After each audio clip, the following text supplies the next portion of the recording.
All right, excellent. We'll go to the next slide. Welcome. Thanks for joining us, everybody. I really appreciate you being here. My name is Lauren Warren. I am on the board of NARN, and I'm joined by a couple other board members, Rachel and Mike, and we will be going through this with you today. We'll spend a little bit more time introducing ourselves in a minute. Right now, I just want to make sure that everybody feels welcome.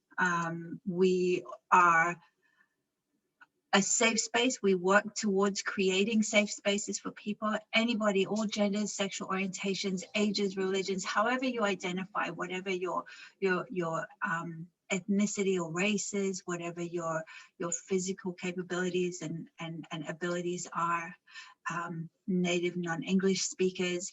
FYI, I am a native English speaker, or I'm an inherent English speaker. So please let me know if I'm talking too fast, or if I use language or idioms that aren't familiar to you. Just pop a note in the chat and let me know, and so I can make adjustments as I need to make sure that this is a good experience for you. Okay, so anyone from around the world, I know that sometimes we have people from all sorts of places dropping in on our NARN events. We've had people from Dublin and Florida and Kansas, all sorts of places. And last but not least, people who identify as activists and people who don't. I think there's, sometimes people don't identify as activists, but may be interested in being an activist ally, or maybe even getting into activism themselves. As part of our safe space, we'll go into our next slide, which is our anti-harassment and anti-discrimination policy. We do take this stuff seriously, everybody. We have a zero tolerance policy for people being harassed or discriminated against at our events, whether they be online or in person. So if at any point you feel that you are being subjected to that, please reach out to us. You can do it confidentially via email, or you can make a private note in the chat, but just let us know so that we can do something about it. We really do take this stuff seriously, and you can see on our website, you can see our policies around this. And obviously, as part of being in the Seattle area, we'd like to acknowledge the land that we occupy, that these are the traditional territories of the Coast Salish peoples, but specifically in this area, the Duwamish tribe. And so if you're interested in learning more or making reparations, realrentduwamish.org is a site that you can go to. If you're in an area that's not Seattle and you're interested to see who the Indigenous people and the First Peoples are of your area, in fact, wherever you are in the world, there's a link there, nativeland.ca. And that's a very interesting and informative link. All right, so let's get involved with you. I am interested to hear about you. Welcome to the event. In the chat, so down below on your ribbon, you should see a chat box. Please share who you are, your pronouns, if you're she, they, he, that's optional. But we're super interested in finding out what brought you here today. What was interesting to you about today's session?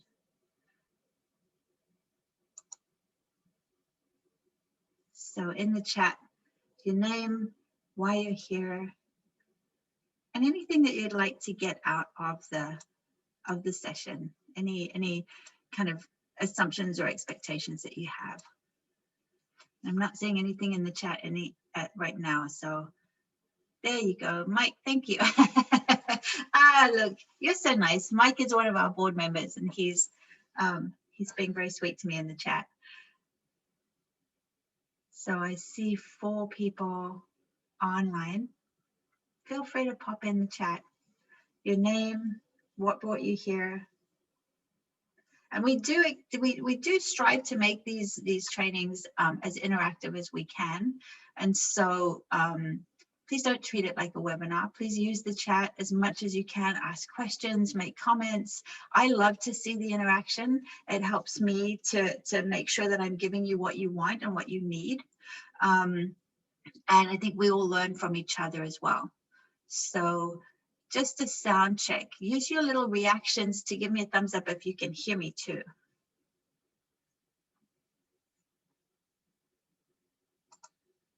So on the bottom of your Zoom ribbon, okay, Leah can hear me, excellent.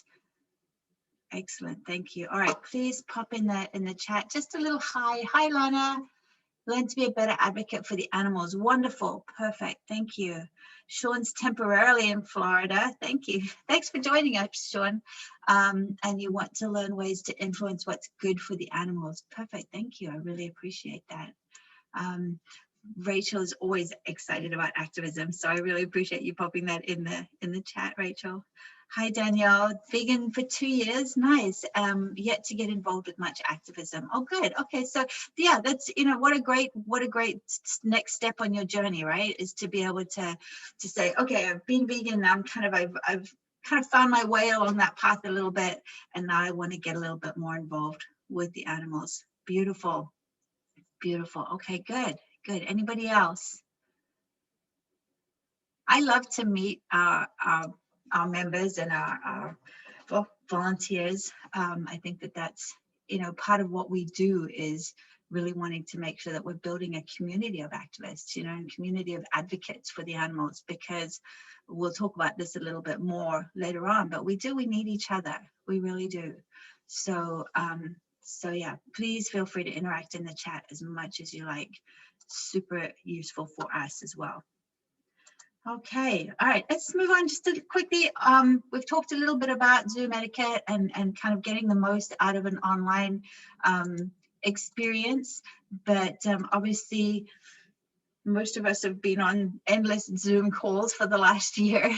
Yeah, feel free to, if you don't know how to rename yourself, and most of you have got your names already in there. But if you don't know how to rename yourself, up in the top right-hand corner of your little thumbnail, you can click on those 3 dots and you can put rename, and then that way you can put your first name and your pronouns in if you would like. We do ask that people keep muted unless they're speaking, and I do invite people to speak from time to time. So when I do, I'd love for you to unmute and have a chat with me. But while you're not speaking, please mute so that any background noise doesn't interfere with other people being able to hear. And please, yeah, definitely use chat. Type comments, type questions, let us know how we're doing. Are we going too fast? Are we going too slow? Is this interesting? You know, do you have a perspective or an opinion? Pile on, okay? But when you do, I will ask you to be respectful of other people, okay? No racial slurs or epithets. Don't be rude to people. This is a respectful learning environment where we're all contributing to each other's betterment. All right, okay, good. All right, well, let's talk about what to expect from today's workshop. Some of you are not yet activists. Some of you I know are pretty seasoned and have been doing this for a while, or have been doing a lot of activism. And then some are kind of new to it, like how, you know, what kinds of ideas can I have, right? There are some ideas that people have about what is an activist. And in fact, I'm curious, let's use the chat again for a minute. Pop in the chat what you define as an activist. What does activist mean to you? I'm curious about this because I've been having some conversations over the last couple of days that have kind of opened my eyes to the fact that, you know, some people don't see what they're doing as activism and some people do. So hop in the chat, please, and let me know, what is activism for you?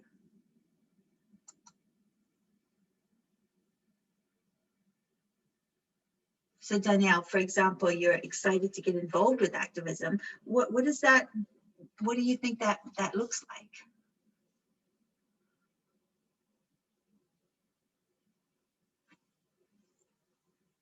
And whatever it means to you and wherever you are on the journey, I really hope that at the end of today, everybody's going to feel more motivated, more confident, more empowered to be the best and most effective activist that you can be. All right. So I'm not seeing anything in the chat about what people. Okay, Sean, thank you. Sean saying that an understanding of activism is educating others, changing laws, entering into dialogue. Absolutely. Yeah. Good. So we'll cover all of that in today's workshop, Sean. So that'll be great. Good, good. All right, let's quickly go into our agenda and let you know what we've got planned for you today. All right. Hey, Mike, next slide, please. All right, Mike saying that people who put time into changing the existing societal norms to achieve what they believe to be justice or good. That's Mike's definition of activism. I love that. A friend of mine just, she's been an activist for a while, vegan for 20 years, and she just wrote a book. And it was a book about her journey to veganism and to activism. And she was being interviewed on Main Street Vegan the other day. And Victoria Moran said to her, you know, so talk to me about your activism. And she said, you know, for me, it's taking action, right? Activist, if I'm active on behalf of the animals, then I'm being an activist. Rachel's saying, to me, an activist is anyone that takes action to change things for the better. Yeah. Good, good. So we've covered some introductions. We're going to go a little bit more into that. We'll talk a bit about NARN for those of you who are not that familiar with us. And then we're going to dive into some what's and how's, so kind of into the actual examples of it. We're going to talk a little bit about how to be more strategic in our activism and how to sustain it. You know, activism has a pretty high burnout rate, the animal rights movement in particular. And I think some of that is because we're not being either strategic or we're not being strategic about sustaining ourselves through our activism so that we can make change for the animals for indefinitely, right? So, and then we'll talk about, you know, next steps, okay? So, so let's take a look at our next slide. Let's see, we're introducing NARN. For those of you who are not familiar, I'm going to hand off to Rachel now, who's going to talk to us about NARN. Mike, if we can move the slides forward, please. All right, Rachel, over to you.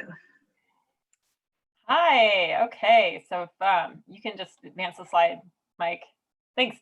All right, so NARN has been around since the 80s, and it was started by a group of people.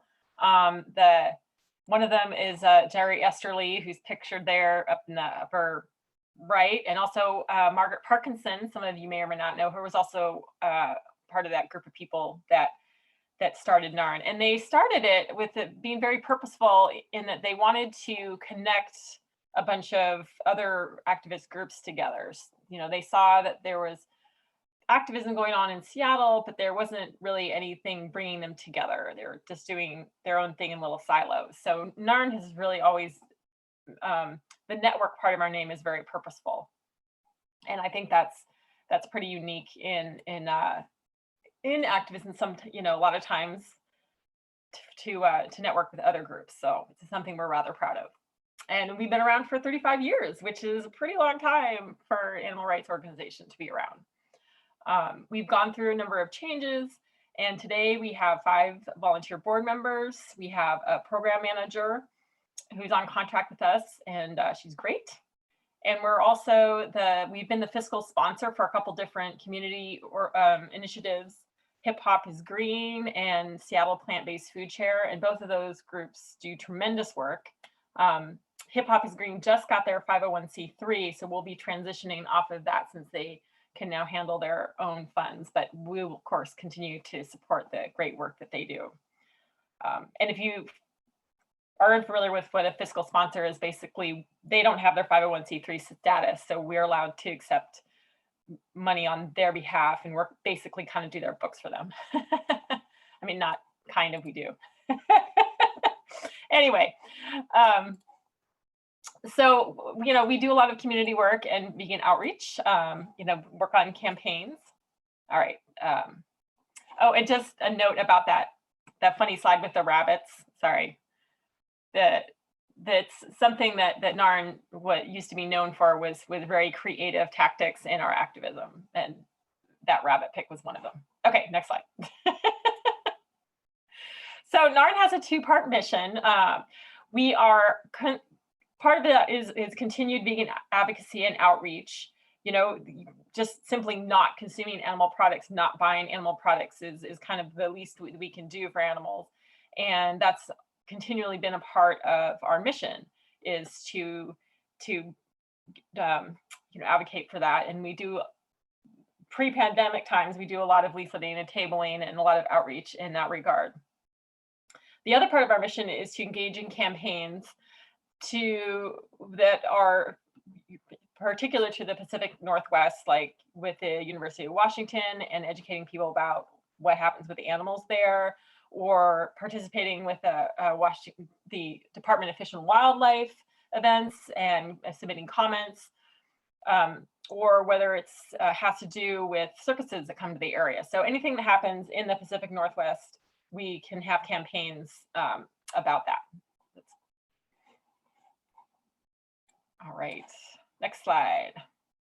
And this is our board members. So one of them is me, and I've been around for a bit. We also have Sina Ibrahim, Lauren, who's doing today's presentation, Mike, who's here with us, and Chloe. So we have a really great board. We're very excited about it. And we also have room for more board members if people are interested. It is a 2-year commitment, and we have monthly board meetings to help us plan events. And, you know, in between those meetings, we're active in planning our events and campaigns.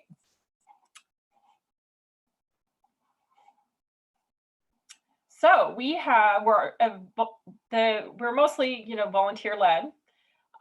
We just have, oh, sorry, I skipped this one. So I also just wanted to focus on our program manager, Steph, that's a picture over there. We brought her on about a year and a half ago, I guess, and she's really helped us a lot. So we're very thankful that we are in a position to be able to do that. Other than Steph, we have a bunch of volunteer roles and opportunities. There's, of course, the board of directors. We're always looking, and as I mentioned, we have room to add more board members. We're always in need of tech support, website management support, bloggers, merchandise coordinator, fundraising help, graphic designers, social media managers, volunteer coordinator help. So if any of these things are of interest to you, please reach out to us. We'd love to have your help. Awesome. Thanks, Rachel. Yeah, definitely reach out to us. We're a pretty tight board. We do a lot of work together. We would love to have some more board members. It's fun. Everybody's nice, so that helps. But obviously, if you don't have the ability to make that kind of longer term commitment, definitely hop on our website and sign up as a volunteer. All right, so let's talk a little bit about the what and how of animal rights activism. And this quote here is something that means a lot to me. By the way, I changed my headset, so let me know in the chat if you can hear me, or if my sound gets a bit garbled, and I'll fix that. But this quote, I don't know if it does any good, but I know doing nothing does no good, right? And that was Reagan Russell, was a lovely animal activist up in Canada who used to do a lot of work, and especially attend vigils for pigs slaughterhouses.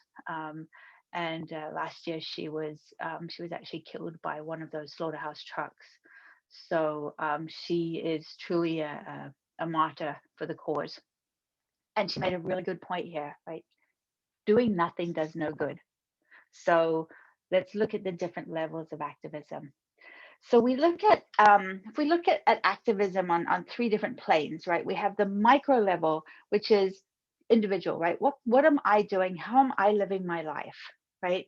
That could be, hey, I've gone vegan, right? So just by doing that, by making that change, that is a level of activism, right? You have taken some action to make life different or better for the animals, if you've taken that decision as an ethical decision, right?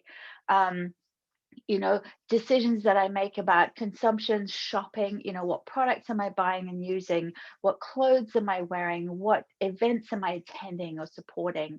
So that's very much that micro level, right? And that's kind of the foundation of all of your activism. We'll come back to that in a minute. Then we have, actually, Mike, pop over to the next slide. Let's do this slide by slide. All right, so we just talked about this a little bit, right? It's making our own changes, right? And the first step is obviously that mindset change, that change that happens in our worldview, where we start to look at the world differently and go, wait a second, you know, what I was doing was actually contributing to harm. What I am doing now, I don't want to contribute to that harm anymore. So I'm going to make some changes. Part of that is also being self-aware, right? And knowing where we may be doing harm, knowing where we may be good at something or not so good at something in the skills degree. But then also just being aware of our old habits, our old ways of thinking, right? And making those shifts within ourselves. So if we're not doing our own work on ourselves and in our actions, obviously the other activism that we do lacks integrity, right? So it's ongoing work, right? Ongoing, just like any kind of personal development. I think activism on the micro level is a personal journey. It's a personal development journey. We're evolving. And so that's an ongoing practice for us.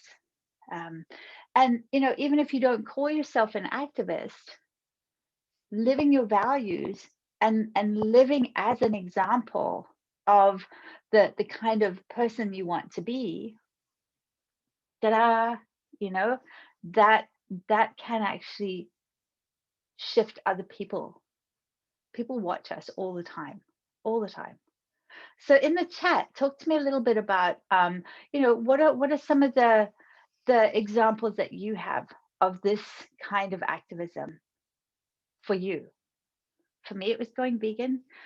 For me, it's also being very aware of my language, right? What words do I use? I just had a conversation with a colleague yesterday who used a pretty violent idiom in a meeting, and I reached out to them afterwards and I said, hey, you know, personally, I tend to use there is more than one way to stroke a cat. And he said, oh, I'd never thought of that. It didn't cross my mind. But because I'm now more aware of my own language, I can help other people be more aware of theirs. So any examples that you all have about this level of activism for yourself, or the shift that you're making within yourself? And feel free to unmute and talk, or pop it in the chat. By the way, the chat doesn't get captured in the recording. So if you're feeling shy about talking because we're recording, use the chat instead. It's the secret back door. So Mike's talking about being vegan. Yeah, being conscious of your purchasing and how things are sourced. Absolutely. It's one thing to buy something that says it's cruelty-free or that doesn't have animal products in, but then how is that being sourced, right? So palm oil, for example, are we being conscious about where that's coming from and the habitats that might be destroying? Being conscious of your privilege. I love that. You know, because that's something that we'll talk about a little bit more. But oppression of any kind pretty much has the same root cause, right? All oppressions are linked. It's like a web. We'll talk about that a little bit more. But that's a big understanding, right? Language choices you make. Sean's saying, I'm trying to change my humor and my language. Yeah.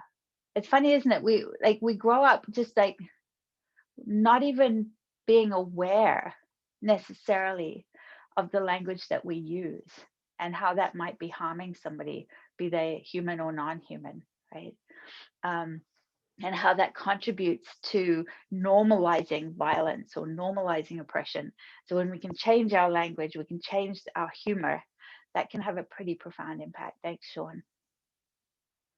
All right, let's talk about the next level of activism, which is, oh, my little mouse isn't working. Okay, there you go. MISO, or community, or interpersonal activism, right? This is where we start to interact with others, right? In a direct way, right? We're making changes in our relationships. We're making changes in our interactions with others, one-on-one, or one to many, or to few, at our community level, right? This is where a lot of activism happens, right? This is where we talk to people at work, we talk to people in our families, we engage with them online. You know, we're trying to make change, right? We ask for a vegan meal for our birthday. You know, we think about what gifts we give other people. We show up to things like leafleting and protests and stuff like that. So we're trying to help to influence those around us, right? And obviously a very important aspect to how we manifest who we are on the micro level. All right. What about, yeah, Rachel said she's gotten some people at work to say feed two birds with one hand instead of the other more violent idiom, right? What else could we say? Well, I've got the more than one way to stroke a cat, feed two birds with one hand. Gosh, there's more, you know, there's more apples on the tree instead of there's more fish in the sea. And sometimes, you know, what's fun about doing stuff like that on the language level is it's not confrontational. You're not saying, don't say that, right? You're just saying, oh, I say this instead. And it literally like stops people. They're like, oh, because they've never thought. They've never, like, it's so invisible. This is the thing about oppression. This is the thing about powerarchies, right? Is that they thrive on being invisible, right? So when we raise something like that, we raise awareness like that, people go, oh, they'd never thought that what they were saying was violent, right? And this goes for all oppressions. Okay, how we're speaking about and to other humans, as well as about and to animals, right? Referring to animals as people, for example. I always call my animals people. And people always stop and like say, well, why do you say that? And I'm like, because they're somebody.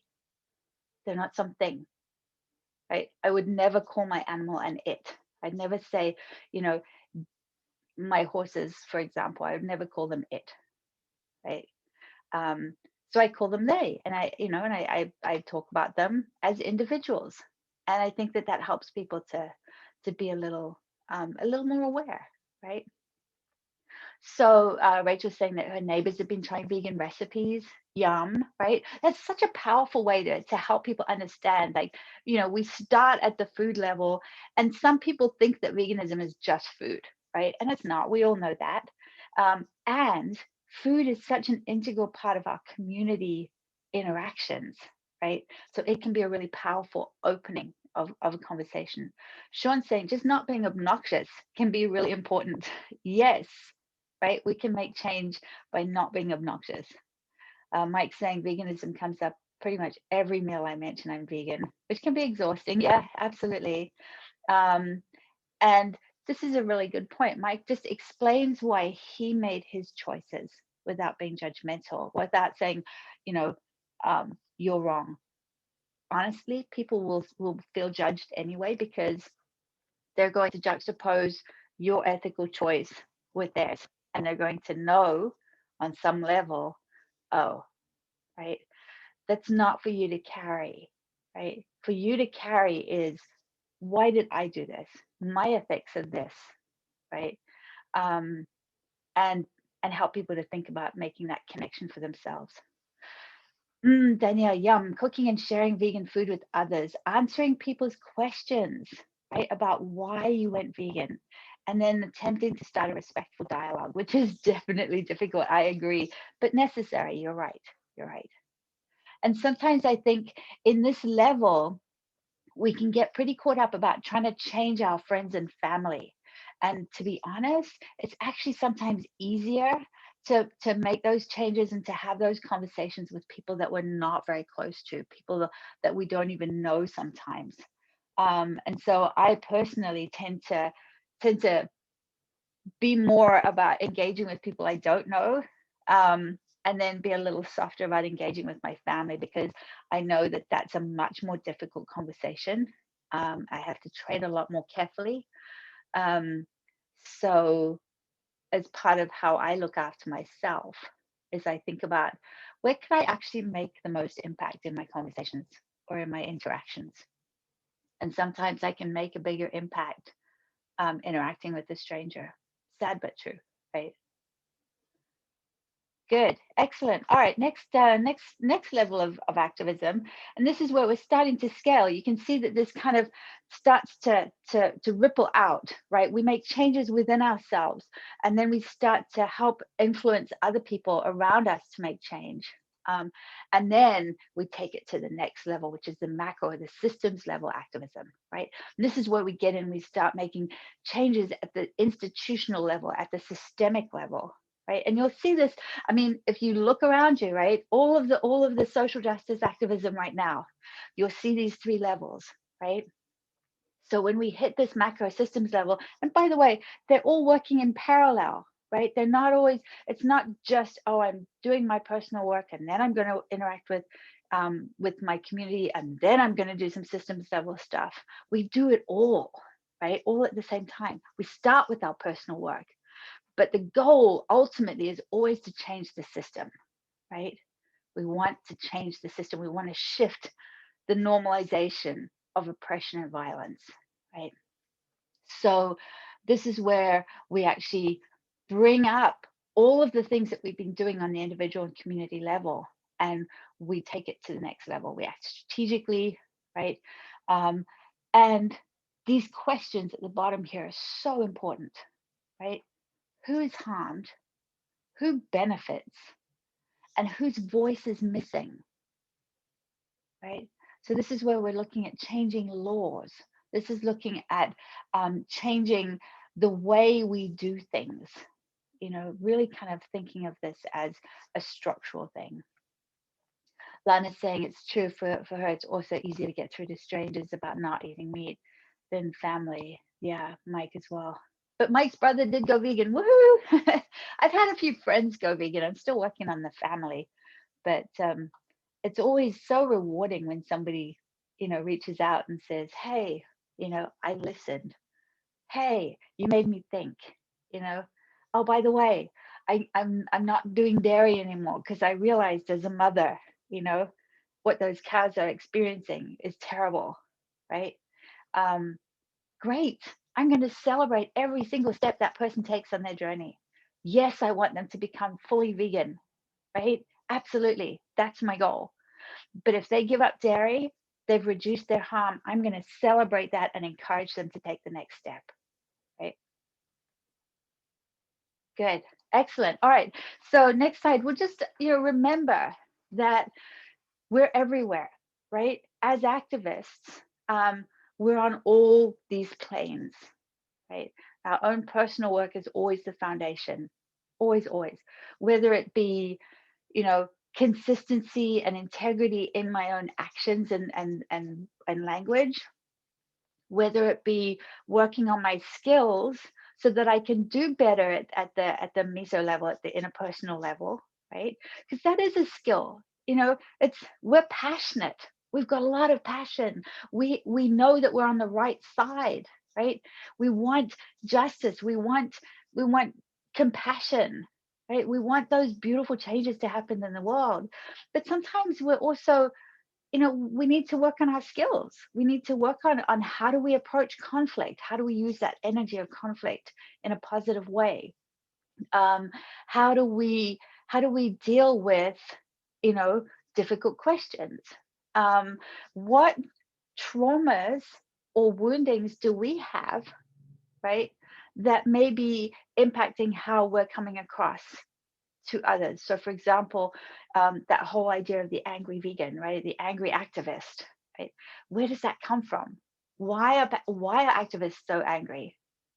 Rather than, oh, the angry activist, right? Why are activists so angry? Because anger is a healthy response to injustice.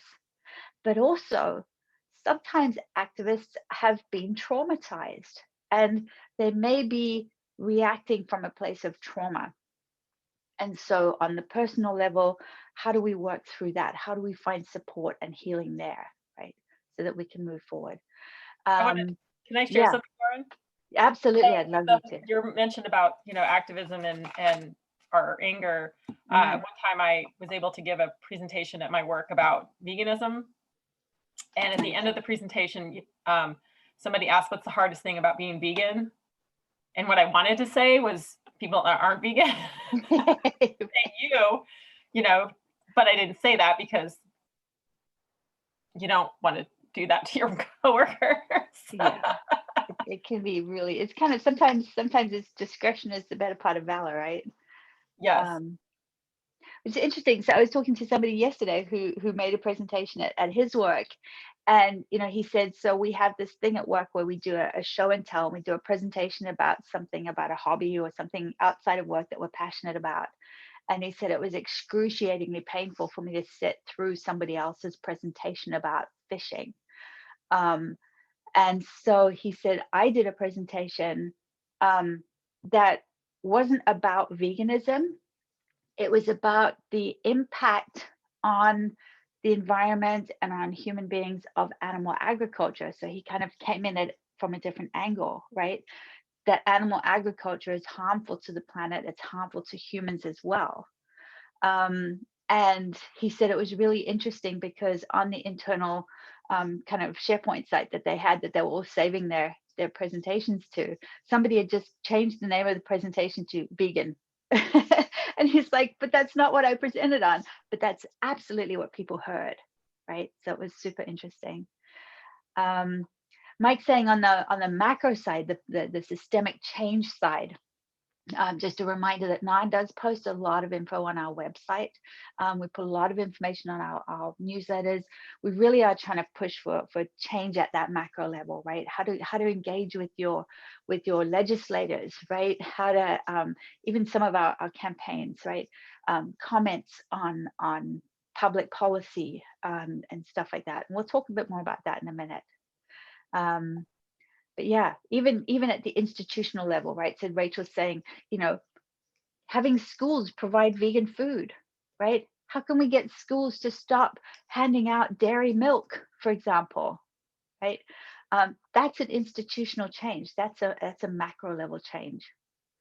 So yeah, and thanks, Mike, put the link to the NARN action alerts. So if we want to make those macro changes. So it's great to work on ourselves. It's great to live our ethics and our values. It's great to have those conversations and those community interactions. And we must always keep trying to change the system. Okay. All right. Good. How's everybody doing? Doing all right? Questions, comments, thoughts? Feel free to pop it in the chat or unmute at this point. If you've got anything that you'd like to unmute and say and share, now's the time to do it.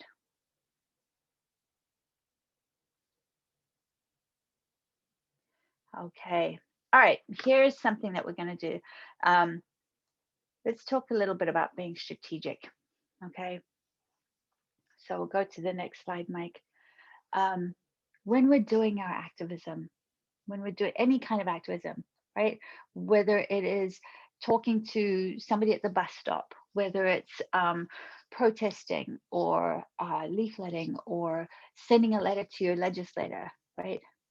Be very clear about why you're doing it, what you're hoping to achieve, and who you're speaking to. Be mindful of who you're speaking to, because that can sometimes change how you're going to approach the conversation, right, or the interaction. Let people know what the problem is, okay, and what you want them to do about it. So something, I have a pet peeve personally about a lot of online activism, because people will just share a terrible picture or a sad story or a meme, right? And they will never put a call to action, right? Do this. And so what they're doing is people get upset and they get angry and they're like, this is terrible, and you know, this shouldn't happen. But you've not given them a path for that energy, right? You're not saying, what do I need you to do about this, right? Sign this petition, write this letter, contact this legislator, you know, stop eating this stuff, you know, buy a different thing, whatever you do, whenever you talk about something, give people something to do, no matter how small, right? Please stop eating eggs, you know, please don't buy backyard chickens. You know, hey, please try this great vegan option, right? Please find another venue for your team's offsite than the aquarium, you know. So anything, always give them that plan of action, right? Here's the problem. Here's what I'd like you to do about it, right? Don't activate them without giving them an action. Okay, so for example, circus demos. This is actually an example of my first involvement in protests. I'd never done a protest, ever. I was afraid to do them. And I was living in Kansas at the time. And there's a very small group of animal activists in Wichita, and they're very active. And the Shriners would bring the circus to town a couple of times a year. And so we'd go out and would protest the circus. And we would show up with signs, you know, and we'd show people, hey, you know, you'd sit too if somebody was coming at you with a whip and a bullhook, right? You'd sit too if you were being punished for not sitting. Please don't go to the circus. Please don't go in there, right? And some people would actually literally turn around and leave. We had people, you know, these long lines of cars coming into the parking lot for the circus, and we'd be like, please look at what you're doing. Please stop going. Please don't go, right? And it was always so uplifting when somebody would be like, oh my God, I had no idea. I don't want to do that. And they would turn around and leave, you know. Yes, there were the other people who would be rude, and, you know, that's something that we learn to deal with. But I found from there that participating in different types of activism was energizing for me. It was exciting, but it was also, I could see a direct impact sometimes, right? I could see that, wow, I gave somebody a plan of action and they took it, right? Because we were very clear about why we're doing it, what we wanted to achieve, and we were targeting our people. Okay. Next slide, Mike. All right. I love that. I love that little meme. Right. Make good decisions. Make good decisions. Right. Think about the issue. What is its relevance to you, to your organization? Like, for example, if you're representing, if you're working, you know, to represent something that NARN is doing, or, you know, Mercy for Animals, or whatever, what is its relevance to my workplace, for example, if I'm doing something there? How is it relevant to the people, right? So that's the why should people care? What do I hope to accomplish? And what am I going to really push for? Am I set up for success? Am I informed? Can I take care of myself? Am I safe, right? Do I have a call to action, right? Do I have people around me who can help? So just thinking about that in terms of being a little bit more strategic about what we choose to support. You know, there are some things that I don't support because I really am not equipped to answer good questions or answer questions well, for example. So I need to go back on my micro level, and I need to do some education before I can go out and address that particular issue, right? Or maybe I haven't done something because I don't know how, right? So then, okay, what do I need to do to learn, right? how do I contact my legislator, for example? For a long time, I never used to do that because I didn't know how to do it, right? And then somebody told me about how to do it, and I was like, oh, well, that's easy. And now I do. So as we learn, we change. Okay, let's do something here now. Let's see, how many of us do we have on the call? We've got a few people. Nice to see some videos on. That's lovely. Okay, I'm going to break us into small groups. It might even be a pair, okay? And in your group or in your pair, I'd like you to take an example. So for example, let's see, how many have we got on the call? I'm going to put us into 2 groups, okay? And group 1, I'm going to have you consider fur protests and fur demos, okay? You're going to try and, we need to change the fur situation, right? And this is pretty relevant right now, right? We're trying to go fur free in Washington. The other group, I'm going to have you work on animal experimentation. Okay, so that's your scenario, right? What you're going to do in your team or in your group is look at what's the message that we want to get across. Who's our audience? So pick an audience. It doesn't, I mean, you can choose. You can say, okay, for this campaign, we're going to, our audience is going to be legislators, or our audience is going to be, the public who shop at certain retailers or whatever, right? So what's the message that you're trying to get across? Well, who's your audience? What's the call to action? So what path are you offering them to take?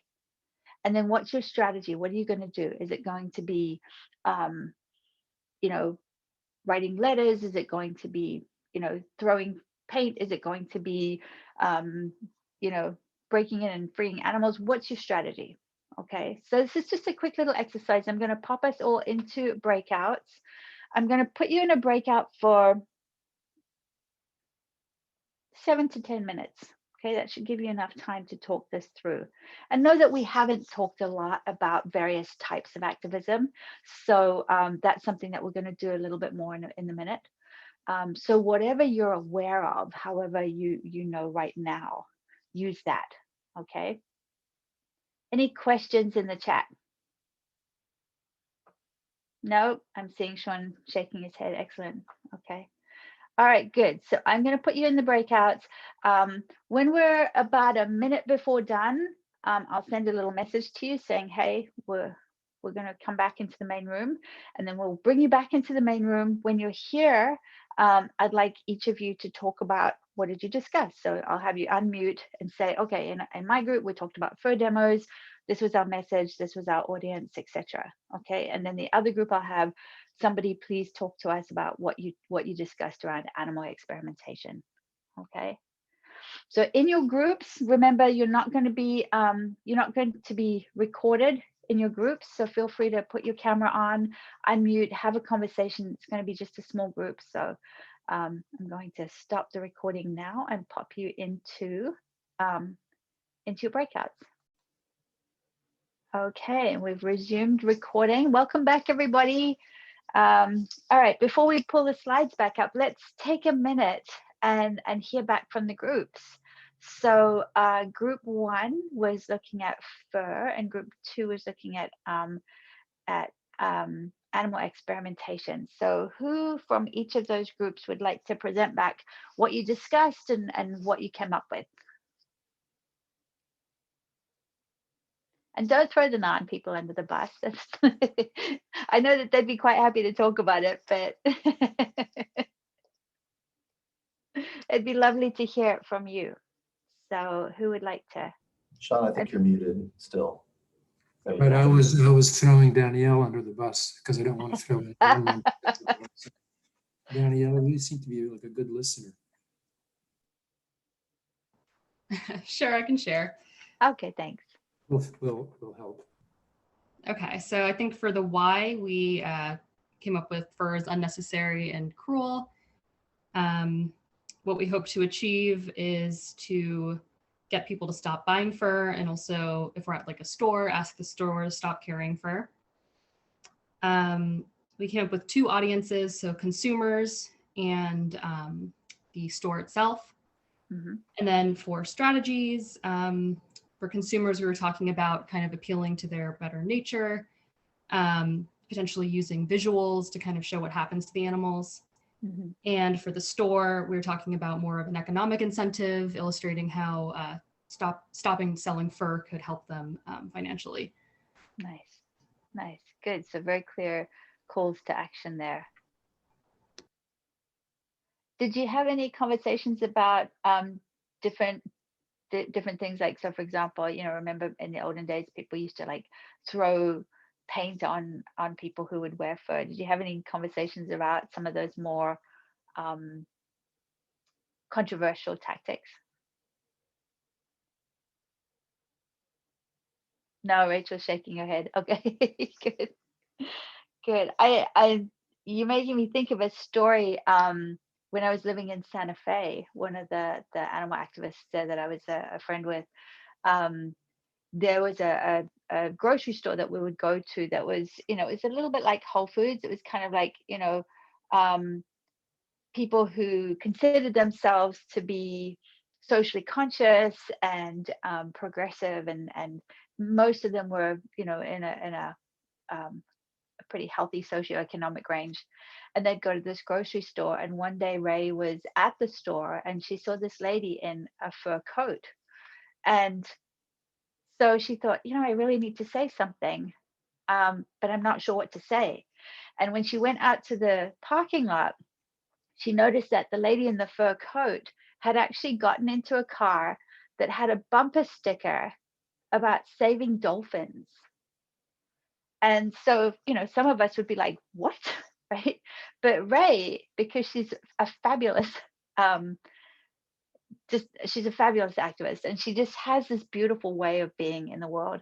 And so she went and she knocked on the window of the lady's car, and the lady's like, yes, what? You know, and she said, oh, I noticed your bumper sticker, and, you know, I loved it. And I just wanted to say, you know, that you must have some really deep compassion for the dolphins. And so the lady started talking about, you know, how she wanted to save the dolphins and how important it was. And then Ray said, and I can't help but notice that you're wearing a fur coat, and I'd love to invite you to extend that compassion to the beings who lost their skin for your coat. And the lady was kind of taken aback, because what Ray had done was she just very gently and sweetly reminded that lady of a core value of compassion, and how that she wasn't being consistent, that there wasn't, that there was a dissonance there. But she didn't say, you shouldn't wear fur. She just said, I love that you're so compassionate to the dolphins, and I'd love for you to please extend that compassion to the other animals too. And it got that lady thinking. We don't know if she ever stopped wearing fur, but we planted a seed, right? Ray is very good at planting seeds. And so those sorts of things can be really effective too. Yeah. Thanks for sharing, Danielle. Thanks for coming off mute and chatting. Okay, Mike and Lana, I think Leo was having some technical issues, but Mike and Lana, you were talking about animal experimentation. Tell us a little bit about what you discussed and what you came up with. Mike, do you want to go? I certainly don't mind, but you know. Go for it. Okay. So I think our conversation was maybe slightly less perfectly aligned when getting very good distinct answers, but we had a good discussion about it. Message wise, so Lana brought up a really good point that it feels like such a huge problem, and it feels like such a kind of monumentally difficult problem to address that sometimes people just don't feel like they know where to start. And so I think one of the messages was anyone doing anything, even at a small level, when you multiply that by everyone, can have an effect. And so just don't be stopped by the fact that it's a big complex issue. Like, just take micro steps and get into it and be involved in some way that can help.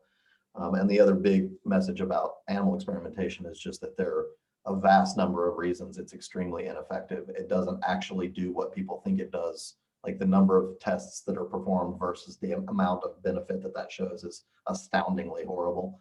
And there's all kinds of really bad things about, I think people also just don't understand the magnitude of how horrible it is as a practice and what's done and the number of animals involved.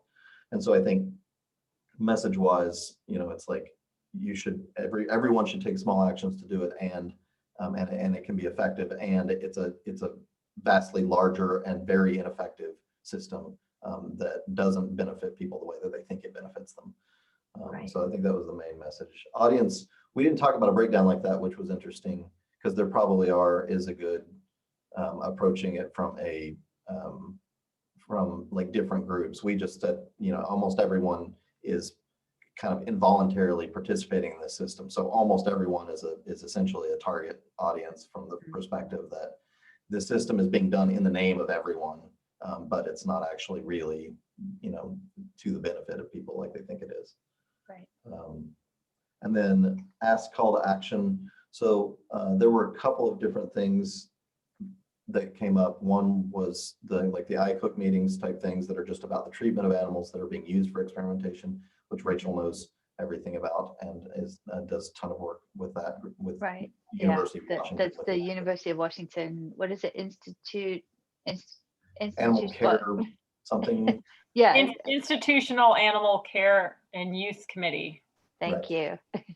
And Yeah, so so they have that's- a requirement to have public comments and involvement as far as visibility goes. And so you have the ability to go and specifically speak to them, which which can help, you know, potentially help with treatment of animals, although it's also very problematic in a lot of ways. And then Lana brought up a really cool thing, which was whitecoatwaste.org. Yes. Yep. Yeah. Which is all about the financial, like how horribly wasteful it is and how much taxpayer dollars are wasted on animal experimentation. And so that's also a really interesting kind of counterpoint where you can take it back to those individuals' financial interests and taxpayer concerns and things like that, which is a really cool alternative. Do you want to add to that, Lana, or any thoughts on that? Yeah, I want to add that, you know, like I said to you, Mike, I think for me, it should be enough for people to just like be horrified by the ethical repercussions of what is being done. But I also know that kind of shocking people with ethical concerns doesn't always work. I mean, I ate meat for over 40 years and I knew about the ethical considerations and that it didn't sway me. So sometimes you just like kind of have to give people the facts and then have them arrive at things. And so like, I understand what they're doing, you know, they're saying like to those who don't have like the ethical sort of urgency, who don't feel the ethical urgency about what is being done to animals in the testing labs, they hit them with the financial responsibility argument. Like, hey, this doesn't waste and it doesn't work and it wastes your taxpayer money. And if that's what works, then I'm all about that. Yeah. You're making a really good point there, right? If that's what works, use that. Right? Yeah. Because sometimes we get a little attached to what worked for us, right? But that might not be what worked for the audience that we're trying to attack, that we're trying to get to, right? Yeah. Yeah, good point. Excellent. And And we I also love the talked about- giving people alternatives, right? We also talked a little bit about, similar to the dolphin story, we talked a little bit about the fact that people can try to connect to people's sympathy for, like, there's lots of things that you see happen where people will get in a flurry on the internet about some specific lion that got killed or some, you know, and if you were to talk to anyone about primates in general, they'll watch hours of videos and be amazed at how amazing primates are, but then they don't think anything about the testing that's going on. And so connecting the dots between people have a clear empathy for animals on one side, but then they can just ignore this whole thing. And there's this really bad dichotomy in animal testing where we're like, animals are similar enough to us that we test all of these things on them to see if they're bad. But wait, so they're not similar enough to us that it's an ethical problem? Like, it's a really bad conundrum where people are like, will accept that they're very close to us in one way, but then deny it when they're talking about their suffering. Yeah, very true. Good job, everybody. Nice discussions. All right, let me just let's go back to our slides. That was awesome. I really appreciate everybody having a conversation and really kind of thinking through this. And that's what we need to do, right? I think, you know, sometimes the value of having a network and having a community of activists is that ability to brainstorm and to kind of remind ourselves of what the strategy is and what we're trying to accomplish. Okay, let's take to the next slide. Now we're going to start talking about some of the things that we can do, some of which you're already aware of and some of which you might not be. But Rachel, I'll hand over to you for this one. Okay. All right. So the probably a lot of you are aware this does get talked about in other settings, but the 5 stages of any movement often most of them have to start out with public education and getting people to understand why they should care about it, why it's an issue, and that would what we just talked about with fur demos or doing things regarding animal experimentation or veganism. The more people that we can reach and the more people that we can talk to about why a particular issue is important, then you're going to have more people in support of you when you get to that next stage, which would be public policy development. Or then that would be, having institutions provide vegan meals. That would have companies decide that they're not going to test their products on animals. That would be companies providing, new companies that provide more vegan options. I mean, we've people that have been vegan for a while probably remember the days when there was like no good vegan cheese, and now there's tons of vegan cheese.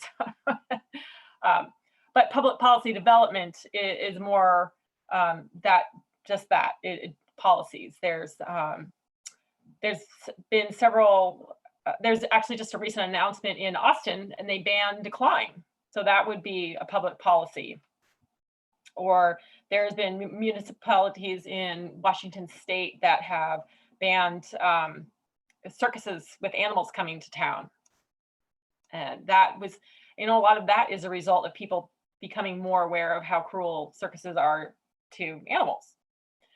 On the next level would be legislation. And so this is when you actually put laws into place, which are farther reaching than just a policy in a smaller area. And an example of that would be some laws that have been passed in Washington state over the past few years. Years ago, there was an initiative to stop the leg hold traps and the using hounds to hunt cougars. There was also a bill passed a number of years ago to ban the ownership of exotic animals. And so people were not allowed, after that bill was passed, people were not allowed to have like tigers or bears or, any animal that would not be considered a companion animal. And then like this year, there's been a bill that was introduced to end fur farming in Washington state. And there's also a bill that would ban any new stores from selling cats and dogs. So those are examples of legislation. After those laws get passed, then you get to the part of enforcing those laws. You have to make sure that people follow the law. Like in California, after they passed Proposition 2, which banned they said that that chickens have to be in a certain have to have a certain amount of space. So then, of course, they have to pass rules regarding that. Like the California Department of Food and Agriculture issued regulations about the minimum number of square inches that laying hens had to have. And of course, that was part of their enforcement when they would inspect farms.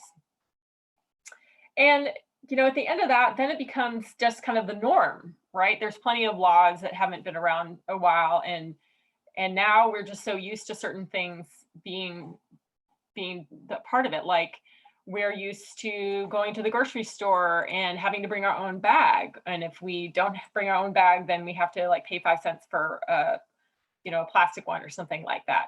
So there's lots of things that didn't always used to be the case, but now we're just used to it. Recycling is another example. It didn't, in the 70s, it was harder to recycle, but now it's just a given. Well, of course we're going to recycle. That's like what everybody does. right? Like seatbelts. Yes, seatbelts. Thank you. That's an excellent example. Does anyone have like questions or other examples to share? You know, I think sometimes also is looking at questioning the whole like, well, that's just how we have to do it. So that can help drive this idea of change. I know that, for example, China just recently relaxed some of their laws about requiring animal testing for certain cosmetics. That's an institutional change, right? That was a change at the legislative level. Not as broad as we'd all like, but it's a big step forward for you know, a lot of those companies who've used that kind of, well, China requires it, therefore we have to test. Well, guess what? For these cosmetics, China no longer requires it, so you don't have to test anymore. Yeah. Mm-hmm. Yes, and there's been changes in medical programs where they used to use animals to train their students on various practices, and now that they use alternative methods for that, they'll use models that are not live animals, and the students that are now going through school, it's just what they do, and they're used to it, because that's, why would you harm an animal unnecessarily to learn a particular medical procedure when you have a perfectly good alternative that does not use animals? That's actually a really good point, Rachel, is that sometimes we have to reach a level of technology to be able to drive that change in the legislature, right? So now, yes, now you can use human cells on a chip, right? So those are available, those options are available. So now we can help educate our legislators, because they don't know all the innovations that are going on in the world. We can help educate them so that then they can change the laws.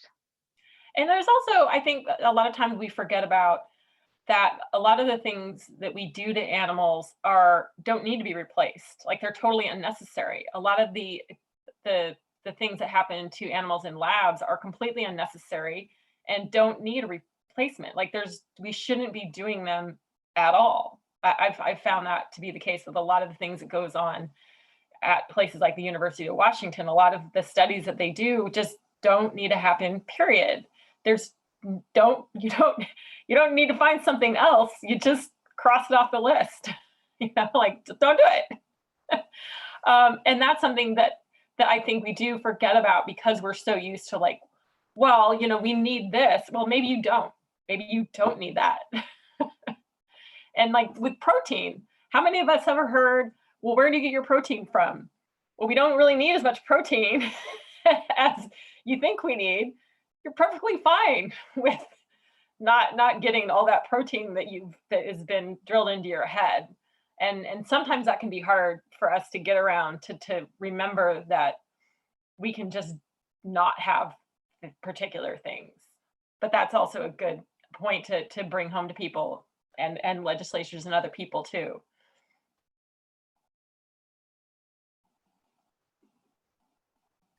Excellent. All right. Well, let's move on with our slides. We're going to start talking about some of the ways that we can take action. And we're running a little behind on time, so I'm not going to spend too much time on the slides. Obviously, online activism is something that we can all do. If we're on this training, we're online, right? So just to know, these numbers here were 2019 numbers, right? 313 million internet users in the US, for example. So really just think about, we're all influencers at some point, right? If we have an online presence, we can blog, we can post on our social media, we can share information online, right? Via email, via social media, via online petitions, online letters. You'll see a lot of the action alerts. Please just like fill this out.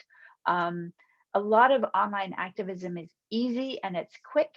And some of it is actually stuff that we can do. Like if we're already doing something else, we can make it be a good thing, right? So for example, you know, a lot of people don't like to use Amazon, but a lot of people do use Amazon. So can we get those people who are using Amazon to use Amazon Smile, so that every time they're shopping, the company's making a donation to a nonprofit that they believe in, right?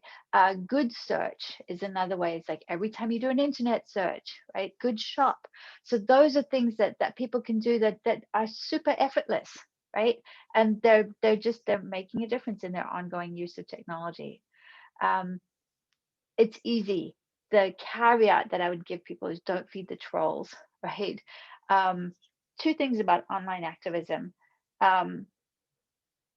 Always give people a few things. Always give people a call to action, right? So don't just post memes and content that's going to upset people or activate them and not give them somewhere to push that energy.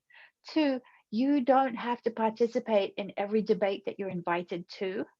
So we'll talk a little bit more about that in our self-care section. But be judicious, right? Don't feed the trolls. And if you're going to sign an online petition, make sure that that online petition has a recipient. Sometimes people create petitions because they just want to express outrage, right? And so everyone signs these petitions, but where does it actually go? So have a look at the online petitions. Does it have somebody that will actually, to whom that petition will actually be delivered? And can that person do something, right? So if you see a petition that targets a specific politician or the CEO of a corporation or something like that, those petitions are generally better because we know that they're going to go somewhere, right? So just, again, having that strategic lens, all right? But this is easy. It's good for introverts. It's good for quick, easy stuff, right? Letter writing is another fabulous way for introverts to do some activism, right? And it can actually be pretty effective. So quite often what I'll do is I'll click on an auto letter on a website. So let's say NARN sends out an action alert, or in defense of animals or whatever. I'll click on that and I'll put in my details and I'll send that letter off to the legislature. What I'll then do is I'll actually handwrite a letter or a postcard to my representatives and pop that in the mail, right? Because they do tend to like to see that, oh, this is actually a person who does care and is taking action, right? It kind of makes it a bit more real for them. Same with businesses, right? We can always write a letter to the CEO of a corporation, or to the purchasing officer for a retailer or whatever, right? So very important to be able to think of like, hey, send cards. I send thank you cards to my legislators whenever I know that they've voted on an issue that was important to me. I send them a thank you card, right? I'll send them a letter saying, please, vote this way on this issue. Same thing for companies too. I'll always call them out if they've done something good. I'll call them out online, or I'll write them a letter, right? If I need them to change something, I'll do the same thing. So remember who your audience is, right? When you tell a bit of a story, if you can make it personal, this is why this is important to me. Do that, because it does make it much more human. And don't exaggerate. Don't make these big ambit claims, right? Just stick to the facts, and allow the facts to do the work for you. All right, Rachel, let's take you over to the next one, tabling, because you've done a lot of this. Yes. So, after COVID is over, then we can get back to tabling. But tabling is a great way to engage with people. And tabling would refer to having, an information table at like a street fair or a bench fest, or, anywhere that there's going to be a lot of people. And your goal there is to educate people, and it allows people to approach you, or for you to have, a way to hand out materials. It is really helpful to be encouraging and friendly to folks. I find it helpful that when you're talking to people, to talk about your own motivations and experiences. So when people ask questions about, why about veganism, then you can talk about what motivated you to go vegan. You can talk about what motivated you to care about any particular issue you're going to talk about. And I've also found it very helpful to listen to whomever you're speaking to and listen to what they care about. And then you can be more equipped to talk about what they care about. Like, you know, if they may not care about certain ethical issues, but they would care about environmental issues, and you can talk about the environmental impact of factory farming, or you can talk about the environmental impact of fur. You want to make sure that you address what they care about, not what you care about. But again, you know, be careful to talk about just what you can experience, because you don't really know what that person might be going through. So I would shy away from telling people that anything is easy, because we don't really know what is easy or hard for them.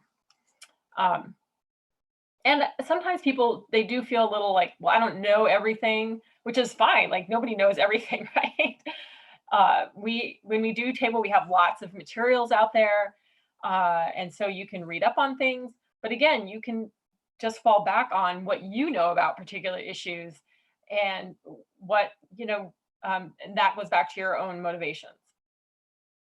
Occasionally, you will get people that just kind of that enjoy conflict and want to start an argument. And so just kind of, I would say, just be a little aware and try not to waste too much of your time talking to people like that. Although it can be hard to gauge like who wants to have an honest conversation and who's there because they like having arguments with these people. But you know, it's a great way to engage with the public, and it really is a lot of people will pick up information. And I've had a lot of people say that, like, oh yeah, you know, I decided to go vegan, or I decided to be vegetarian, or whatever, because they came across you know, a NARN information table. So it's a quite effective form of activism. And I think people may find it easier than other forms of activism because people come to you instead of you going to them. But everybody has different comfort levels. So next slide. Leafleting is another form of outreach, and leafleting would involve, you know, you being somewhere where there's potentially going to be a lot of people, and you can hand out information. You know, a lot of times if I'm handing out like why vegans or other vegan material, I will just, you know, ask people if they've gotten one yet. I don't even say what I have. I'm like, did you get one? And a lot of times people are like, no, I didn't get one. I would like one, because they don't want to miss out. But it's and I know that sometimes people feel like, well, I don't want to bother somebody, but I tend to think of it as, well, I'm there providing information to people. Like, I'm giving them an opportunity to learn, and they don't have to take my materials. They don't have to take the leaflets that I'm handing out, but it's like you're out there doing a public service because you're out there providing information to people. So it's not like you're bothering people. You're just out there like, hey, would you like some information? And a lot of times people are very excited to get that information, especially if you're handing out recipes or a restaurant guide or things like that. These are things that people like. And of course, the location is very important, because you don't want to stand somewhere where there's hardly any people. Occasionally people will say, you know, to be honest, I haven't had a whole lot of criticism leafleting other than people saying things like yum meat or something like that, which just try not to let it get to you. And then I would also just encourage people to try not to assume anything out of people that are passing by. You know, it can be really, we all profile other people. You know, you can see someone walking towards you and think like, oh, they're definitely going to take a leaflet, or no, that person's a meat eater. But in all my time leafleting and tabling, I've found that you really can't stereotype people based on appearance, because people will always surprise you. You can have, you really can't. I mean, some of the people that have looked like somebody I would absolutely avoid have been the ones who've been most interested. Yes. So try, you know, like if you're leafleting, if you're tabling, just be friendly to everyone, you know, offer everyone your information, because again, you'll be surprised. People will always surprise you. Okay. Next slide. Public policy work. So that would be working with local organizations, government systems to make changes, putting pressure on policymakers. Meatless Mondays is a great example in schools. Years ago, the Seattle Parks Department was started gassing geese, and there was a lot of work to get them to stop that. Then there has been there was a campaign to get the elephants at the Woodland Park Zoo out of there and into a sanctuary. And that involved, lots of attending city council meetings, Woodland Park Zoo meetings, our work that we do when we attend, say, the Department of Fish and Wildlife Commissioner meetings, petitioning the city council to not give money to the aquarium to build their shark tank, which is quite literal. So there's lots of examples of doing that, and of course you're trying to enact change on a larger level.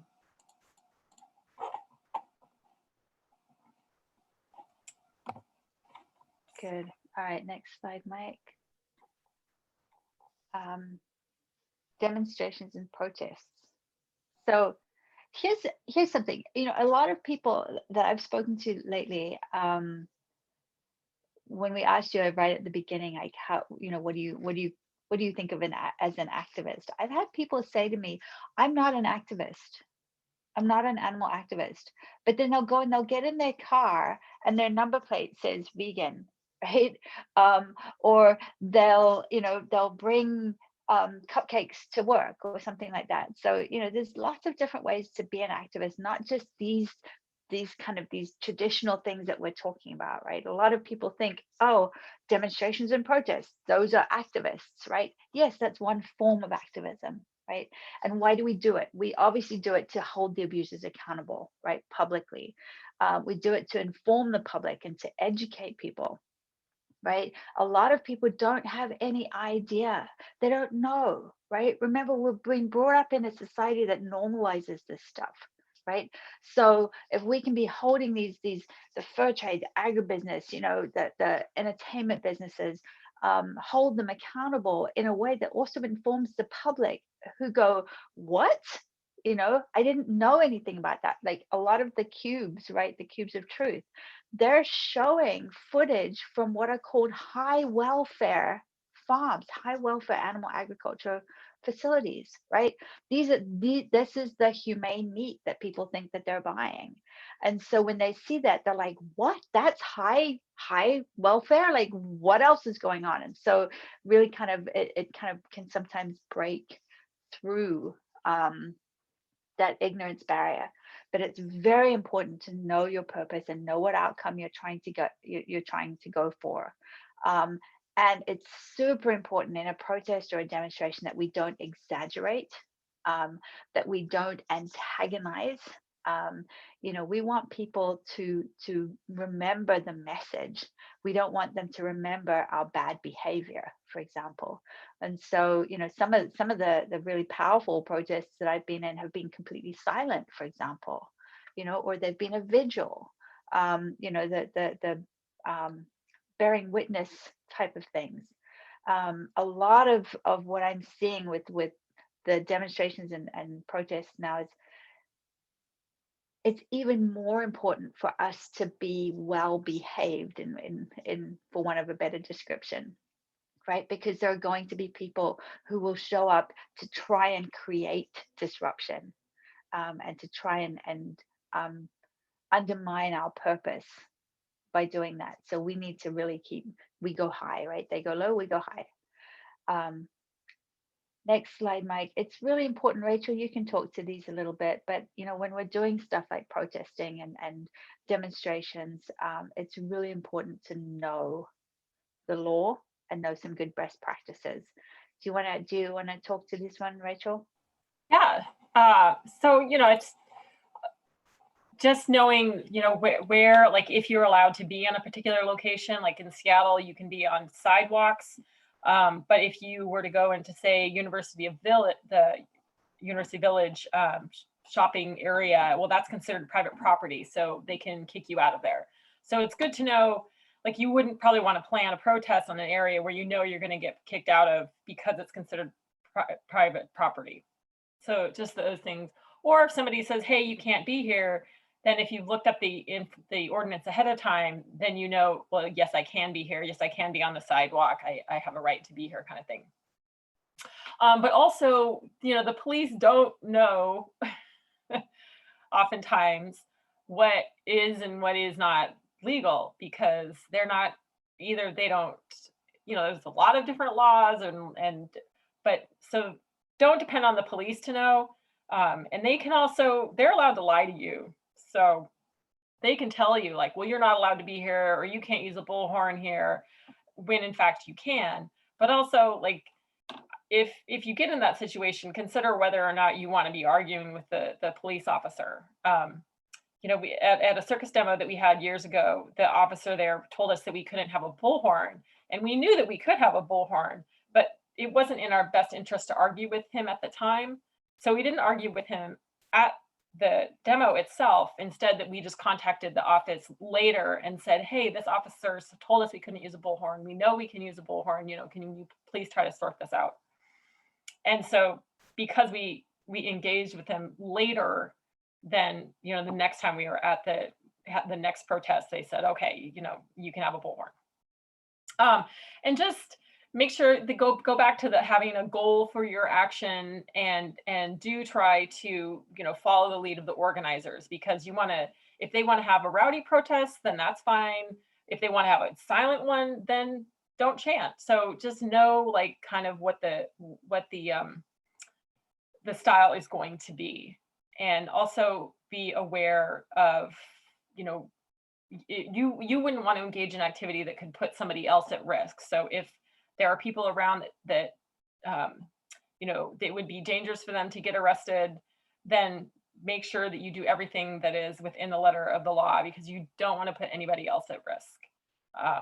And just be aware of your own privilege. You know, as me as a white female, I have a lot better luck speaking with the police.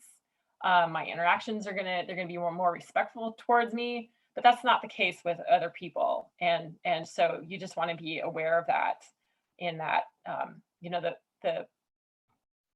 your experiences are not going to be what other people's experiences are. Right. And I think that that's really important when it comes to not putting other people at risk, is that if you're calling attention to a group, and you might think that that's a good thing because you have the privilege of not being a target, but they look past you to the protester next to you, who might be somebody of color, for example.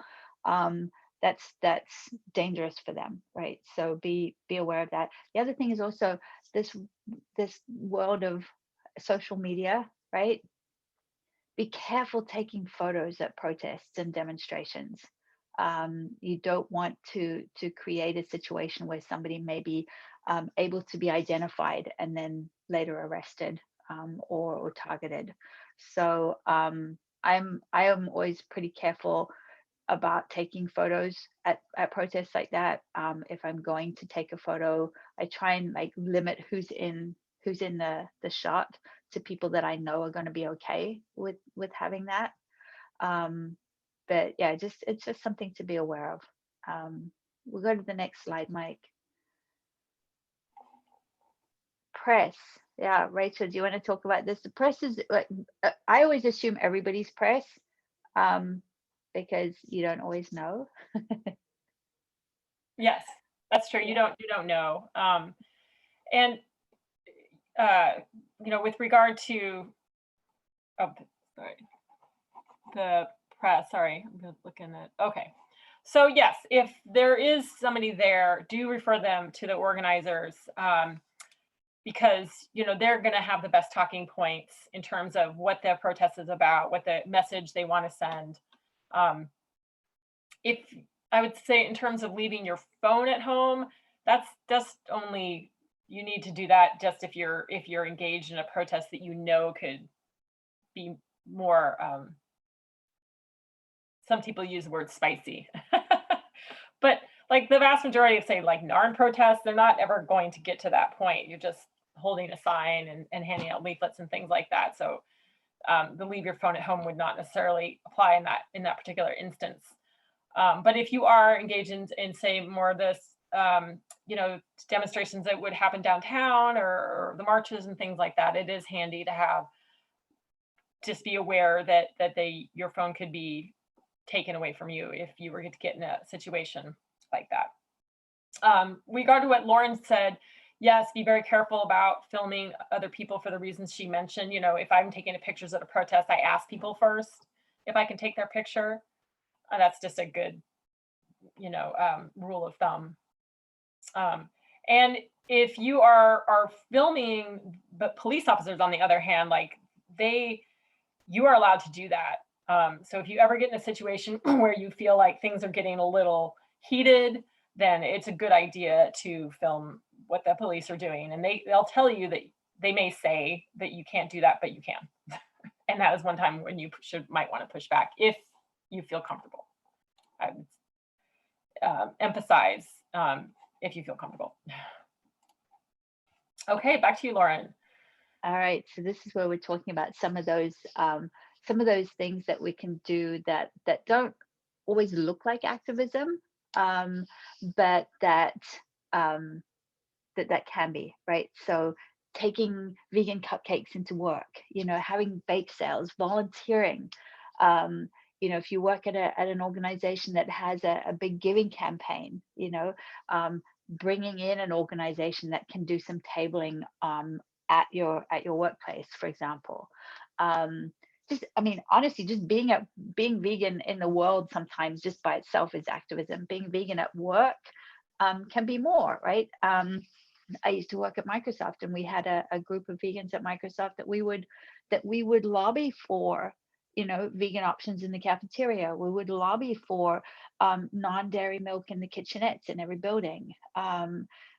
You know, and then sometimes that was to HR, sometimes that was to facilities, you know, and because we were a fairly big group, we were often able to make change, right? So sometimes that's a form of activism, right? Social events, movie screenings, you know, NARN does a bunch of movie screenings, raising money, just even wearing, you know, I think, what am I wearing today? Oh yeah, I'm wearing one of my animal rights conference t-shirts, right? So wearing something that makes people think. I think one of my favorite t-shirts to wear is it's just a black t-shirt and it says "Go vegan and nobody gets hurt." And I've had a lot of people stop me and talk about it. So, you know, sometimes just even how we are in the world can be a creative way of being an activist. So what ideas, does anybody else have ideas about what you can do to be an activist? Books, I mean, my friend Diane just wrote a book. That's part of her activism, right? She's putting that out in the world to people. Something that I do is I coach people, and so helping them to get aligned with their values. That can be a gentle way. Mike loves to share vegan recipes. Oh yes, I do too. Yeah. Before COVID, I used to love having dinner parties and like have people over for like a vegan meal, right? And sometimes they wouldn't even know it was vegan until afterwards, because if they know me, they'll know it's vegan. But starting your own business. I was thinking of, how about artwork? Yes, art, absolutely. Cartoons.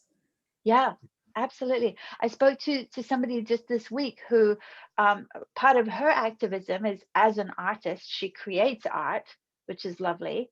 And she has a YouTube channel where she informs people and she educates people about, hey, you know, a lot of stuff in the art world, like things that you use, your paintbrushes and paints and stuff like that, are not vegan. So here are some vegan alternatives, right? You don't have to use an animal's hair for your paintbrush, or, you know, some of the stuff they put in paint. So she educates other artists about how to not exploit and oppress animals in their own creative expression, right?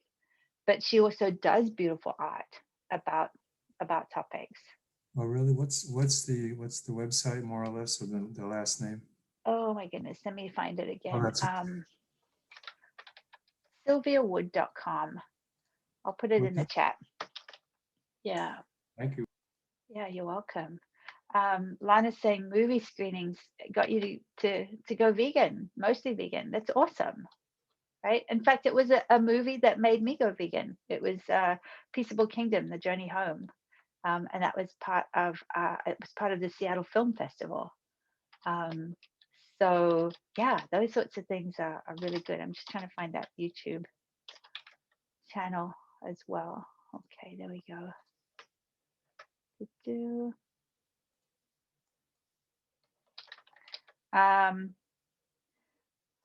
What else? Art shows for sure.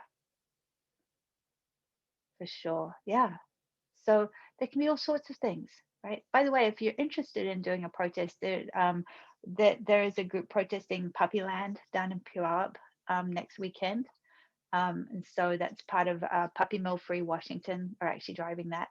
So if you want to be part of a protest that is related to legislative updates that we're trying to make in terms of please don't sell dogs and cats, that can be great too. So I'll put that Facebook link in the chat. There you go. Perfect. Good. Any other ideas or thoughts? Thanks, Mike. He's also put the non-events calendar up in the chat. So pretty much anything can be activism, right? I mean, my friend who has her number plate is vegan, right? So everywhere she drives, people see that, right? Bumper stickers, of course, are another thing. Yeah, Danielle, I love that. Something subtle when people say, I can't, right? You gently correct that, right? I choose not to, right? This is an ethical choice. This isn't a restriction, right? I love that. Art sold for benefit or created specifically for for animal causes. Absolutely. Yeah, beautiful. Feel free, Lana, to share some of those Instagram handles in the chat. Always love to follow new artists. Beautiful. Good. Okay, let's move on to the next slide. Just a recap, right? I won't take your time on that. Just a reminder, right? Okay, we were going to have a break, but we're going to skip right over that because we're running a little bit behind on time and I want to be respectful of your time. So hopefully we won't hold you too long. But just, Rachel, I want to have a little conversation here about being a strategic animal activist. Do you want to take this away? Yeah, you can go to the next slide, Mike. Okay, so this is taken from a book whose origin I forgot, unfortunately, but it's basically, these are ways to achieve change, hence the acronym. And so, when we are trying to engage in change, our goal is changing behavior, so we think about the action and the audience. So we have to address for our audience, what is in it for them and why should it be important to them. And then, people tend to create barriers. So say like, or people tend to change when they are uncomfortable, when they perceive, or they perceive barriers are lifted. So like say more people are choosing to eat plant-based meats because there are more plant-based meats out there. Or if they are provided with a recipe, then they can like, oh, well, I can cook vegan food. I hear what Danielle was saying about that. Well, you can't eat something. Well, you are making the choice to engage in and to choose different things to eat, or you are making the choice to wear different things and buy different things. And so oftentimes, just either removing the barriers to get people to make changes, or making it too hard for them to engage in whatever behavior that they are the harmful behavior they're doing. It's good to remember that what we say to people is you're not going to speak to everybody. And so instead it's going back to like who your audience is, because one size does not fit all. We have to figure out like who we're talking to and what's going to reach them, which segues into remembering that we are not our target audience. Like we are out there trying to get people to change behaviors that we've already changed. And so we have to remember to listen to what's important to them, what they care about, and to target that and engage that. So, and the education part of it, we have to remember that when we're giving people information and educating them, it's going back to like, well, what's the action we want them to take? You can't just tell people these horrible things are going on without giving them a follow-up action. So like having a demonstration with signs, but no leaflets to tell people like, well, here's what you can do about it, really isn't very helpful. How we communicate our message is very important. You know, we want to be positive about it. We don't want to, like, yelling at people isn't very helpful. People tend to shut down when we yell at them. It's you know, trying to be compassionate towards others and assuming their best is very helpful. And it's good to reflect too on our tactics and consider like, well, what has I been doing worked, or do I need to change what I'm doing, instead of you know, continuing to waste time on a practice that probably isn't very effective or could not be effective. So it's good to go back and look at what you're doing. An organization that does a lot of this is Phonalytics. So we have a link to them later, but it's good to you know, look into. Okay, so working together and coalition building, that's is, like I said, you know, NARN has been doing that for a long time, and it's important it helps to engage with other groups and work with them. And if you're working with a group that you may not agree on everything, like, you know, if you wanted to work on, say, trophy hunting, then it might be helpful to actually engage with hunters that only kill animals that they then eat, because even though you don't agree with them on the hunting thing, but you may both agree on that you think trophy hunting is bad. And so that would be an example of you know, working with other groups and having a coalition, because you can pick that thing that you are interested in. And it also helps too to just like, maybe those hunters didn't ever talk to an animal rights person before, and it gives an opportunity to have dialogue with them. And you know, we can learn from each other and learn how to have more productive conversations, which goes into the respectful debate. You know, we want to, if we're disagreeing with the person, it's helpful to not be nasty, of course, with anyone. Then they will walk away from that conversation feeling not great about it. Remembering that what we do is for the animals or for the environment. It's not really about us. It's about whatever we're working on. And you know, different groups have different approaches, which may seem a little contradictory on the surface, but they do have the same goal in mind. Like Mercy for Animals has worked with farmers to get them to have, you know, bigger cages, say, which may seem like, well, that's not really where we're going, but it is a step. And we all are working towards the same goal of animal liberation. We just have different tactics that we may not agree with, but we're all working towards the same goal. Or if they're working with I think, Rachel, I'm just going to hop in there. I think that that's a really, really important point, right? Is that may not be an approach that you agree with or that works for you. So find the approach that works for you, but don't drag down another part of the movement, because there are multiple prongs to this, right? And so if the one group is doing something that is more kind of welfare orientated, let them do that. Don't pour your energy into bashing them. Pour your energy into, you know, if you want to take it to the step further to liberation, then work on that, right? But we're all part of a bigger picture.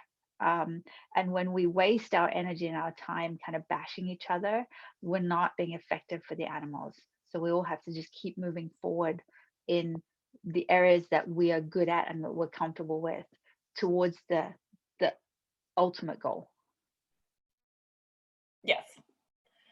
And I think that, you pointed that the next bullet point about having dialogue and opinion, you went over that really well. Thank you, Lauren.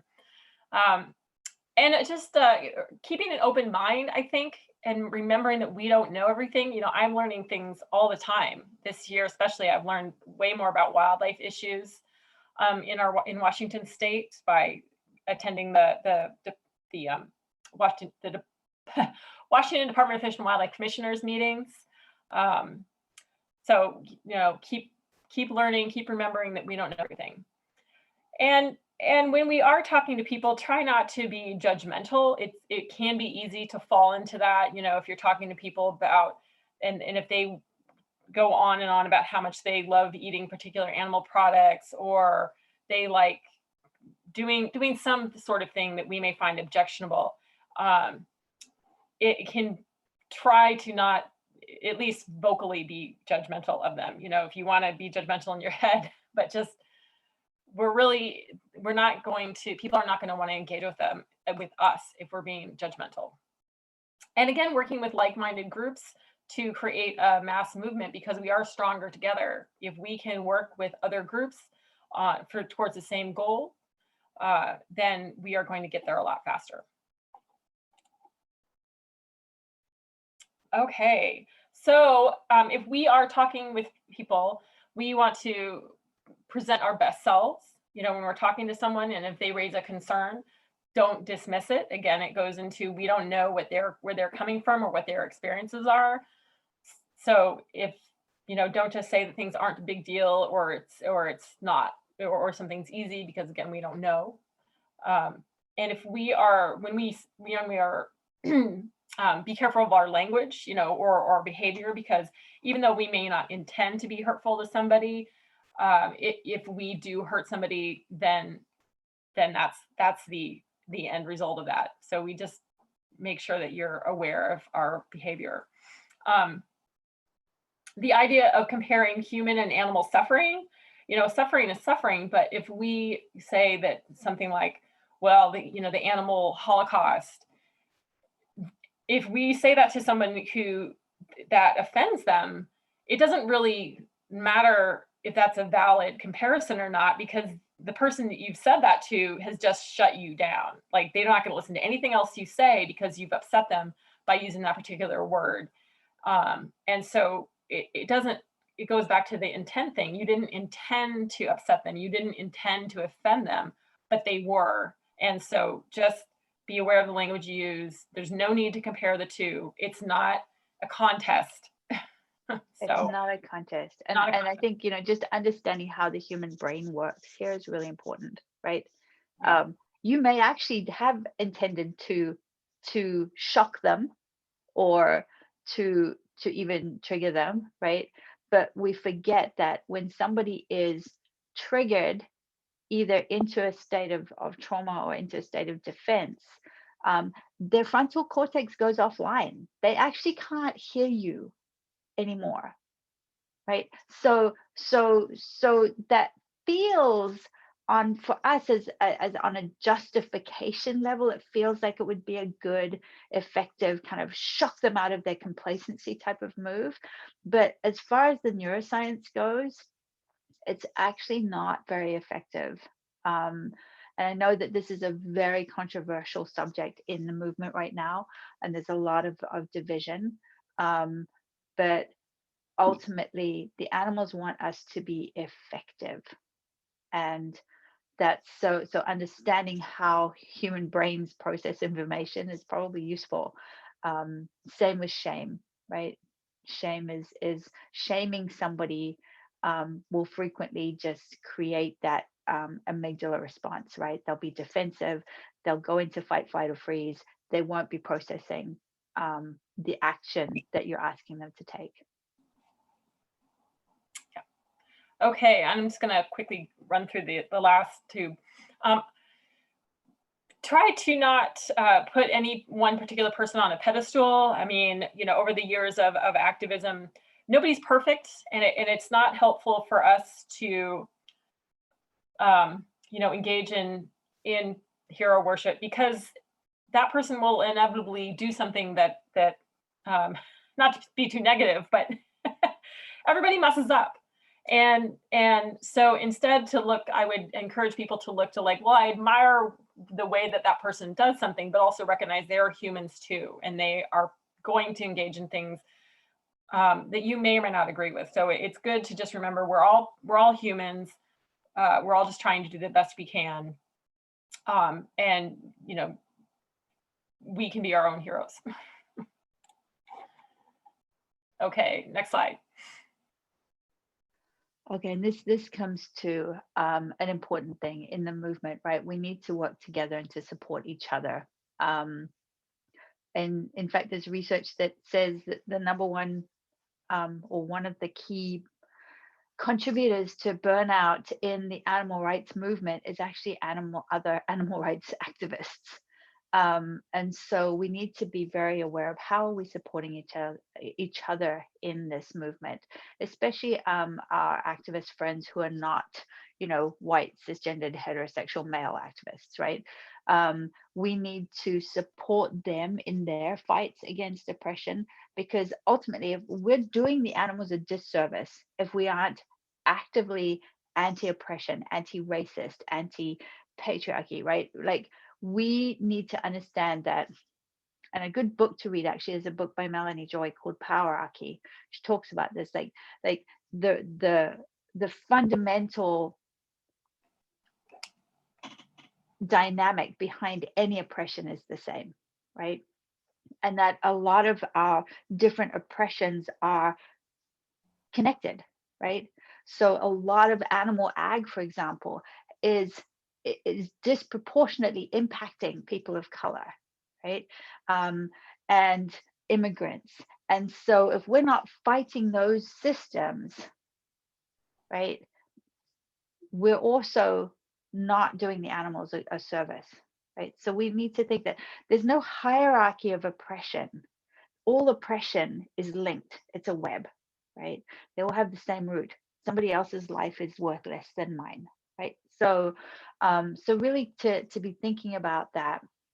And I just wanted to acknowledge the time. We are running a little bit over. We don't have too much further to go, so we'd love for you to stay. But if you do have to hop off, we do understand, and obviously the recording will be available. But this is really important, I think, you know, for our health, for the longevity of our activism and the sustainability of our activism, for the effectiveness of the movement, is that we need to build a movement that is expansive, right? That goes beyond just inclusion to welcoming people into it, right? We want people to be able to fight for the animals. We want people to have the energy and the wherewithal to join us. We don't want them to feel unsafe coming into the movement, right? So we can also learn from each other, you know, just in our partnerships with Hip Hop is Green and the plant-based food share. They do things differently from how we've done things, right? So we learn from them, and together we can reach more people. Together, by supporting each other and helping each other to feel welcome and safe, we can then take some of that burnout factor out of the movement, right? So we just do need to look at that. NARN as an organization, we're working much harder to be more intentional about our anti-racism and our anti-oppression stands across the board, because truly we believe that a strong movement is going to be better for the animals. Human beings who feel welcomed and safe are going to have the ability to fight for the animals for longer and with more effect. Okay. So, and again, if you have any questions, just feel free to reach out to us. We're always learning, and we're always we're on a journey, right?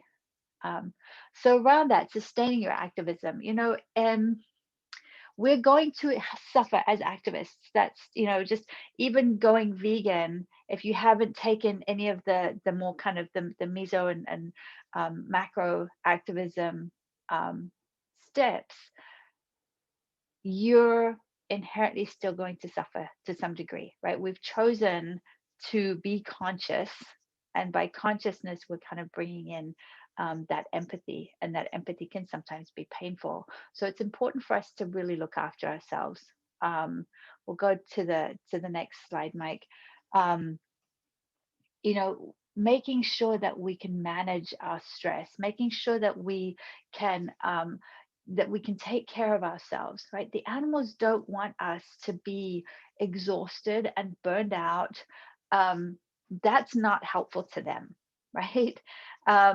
So monitoring yourself is honestly, it's kind of celebrated a little bit in the movement, and I personally have a problem with that. I think, you know, we're seeing way too many activists burning out and leaving the movement because of this.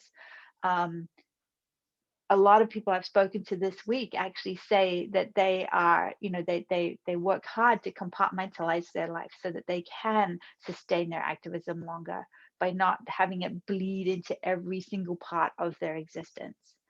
So pace yourself, you know, learn to set boundaries, respect your own limits. Some of us have more energy than others, right? I know for a fact that I have a finite amount of energy, and that when I'm getting to the end of my energy bucket, right, I'm way less effective, and it has an impact on my health, right? So me lying in bed sick, I'm not able to help the animals, right? So maybe me backing off a little sooner than I would like, so that I can look after myself, will help me to be a better advocate for the animals longer term. Okay, so try and find things that work for you. Understand who you are, right? I spoke to one activist who was so burned out. She was thinking of leaving the movement. She hated hanging around with other activists. She hated hanging around with vegans. And when we talked, what we found out was that she was a very high introvert, and she had chosen a path that actually had her living in a van with other activists, traveling around the country, doing outreach all the time. So she never got any time to herself. She never got any time as an introvert who needed some quiet time away from other people to recharge. She never got that, right? And so she actually thought it was something wrong with her, that she wasn't able to cope with being an activist. And so she was thinking of leaving the movement. What she really needed to do, is what she ended up doing, was finding a path of activism that actually worked for her, that she could be good at, and that allowed her to nourish herself as an introvert. So she went and worked on the back end of organizing events, right? So she could just be by herself, working on the back end, making something happen for the animals that was aligned with who she was, right? So she didn't have to leave the movement, right?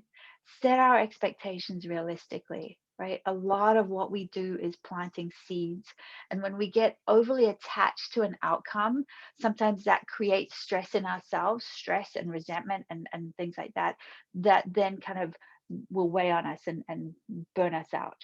Okay, so remember, we're not the ones. Animals don't want us to be guilty for not doing everything, right? They want us to do what we can do, and to practice self-compassion, and to practice compassion with each other, right?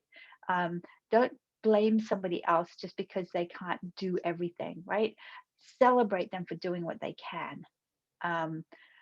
Rotate your issues. Sometimes when we're 100% focused on one thing and one thing only, it takes over our whole life, right? And then we start to become one-dimensional. We start to not actually be very creative, and not be able to think about better, different ways of doing things. So sometimes rotating onto a different issue, for example, we can bring a fresh perspective to it.